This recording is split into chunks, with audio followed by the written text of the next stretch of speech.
साहेब, संकट आले की झुंडेने येतात, अशी जी म्हण आहे ती काही खोटी नाही.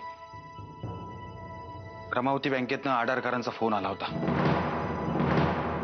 बँकेच्या आर्थिक गैरव्यवहाराबद्दल पोलिसांमध्ये तक्रार दाखल झाली.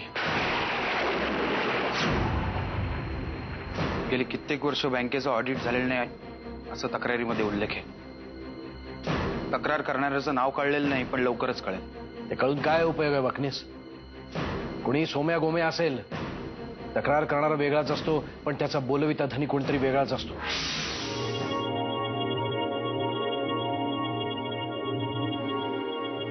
काय झालं? आपलं जे काही ठरलंय ते भाऊजींना आणि जानकीला सांगितलं? कशाबद्दल बोलतेस तू? अहो, कशाबद्दल म्हणजे काय? आपला कसला विषय चाललाय? कसला? कोणत्याही परिस्थितीत युवराजला त्या बाईच्या ताब्यात द्यायचं नाही असं आपलं ठरलंय ना, आणि तेच ठणकावून सांगायला तुम्ही गेला होतात ना. मग काय झालं? का परत भाऊजींनी तुमच्यावर मोहनी घातली? काय वाटेल ते बोलू नकोस.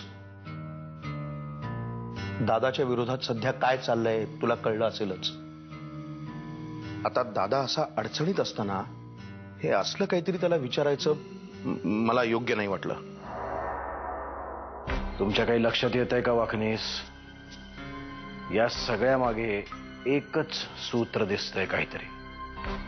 याचा अर्थ या सगळ्या मागे कोणीतरी एकच व्यक्ती आहे. होय साहेब, याआधीच तुम्ही हा अंदाज बांधला होता. राजकारणात पक्के आडाखे बांधावे लागतात वाकनीस, आणि माझी अशी खात्री आहे या सगळ्या मागचा सूत्रधार विक्रांत महाडिकच असणार. तुमच्या विरुद्ध कटकारस्थान करण्याची ताकद कुठल्याही राजकीय पक्षात किंवा कुठल्याही नेत्यामध्ये नाहीये. पण विक्रांत महाडिक तुमचा नातेवाईक असल्यामुळे त्याने हे धाडस केलं. आपल्याविषयी आणखी माहिती त्याने गोळा केली असेल.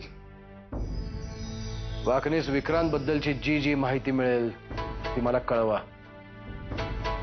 माझ्या भाच्यानंच माझ्या विरुद्ध दंड थोपटलेत हे कळल्यावरती विरोधक त्याला रसद पुरवायला कमी करणार नाहीत. साहेब, मग आपण आता काय करायचं?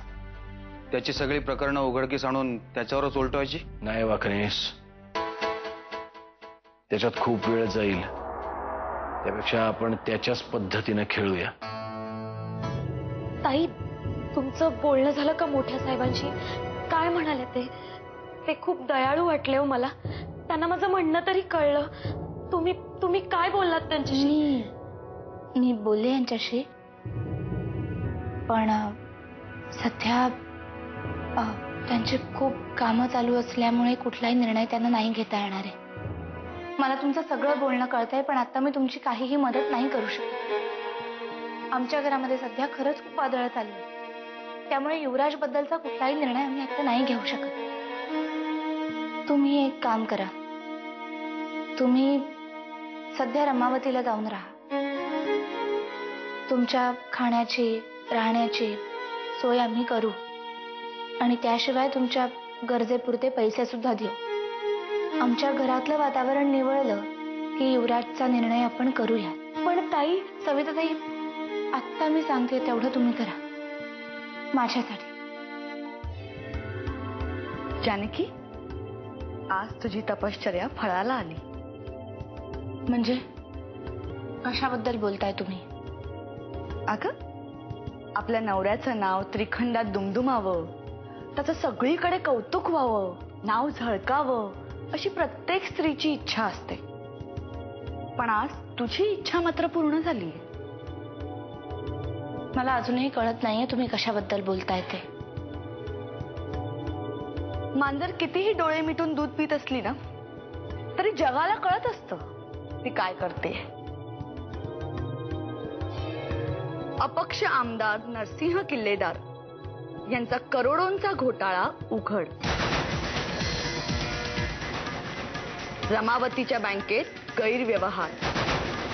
वा, सगळ्या पेपरमध्ये एकाच वेळी फोटोसह भाऊजींना प्रसिद्धी मिळते.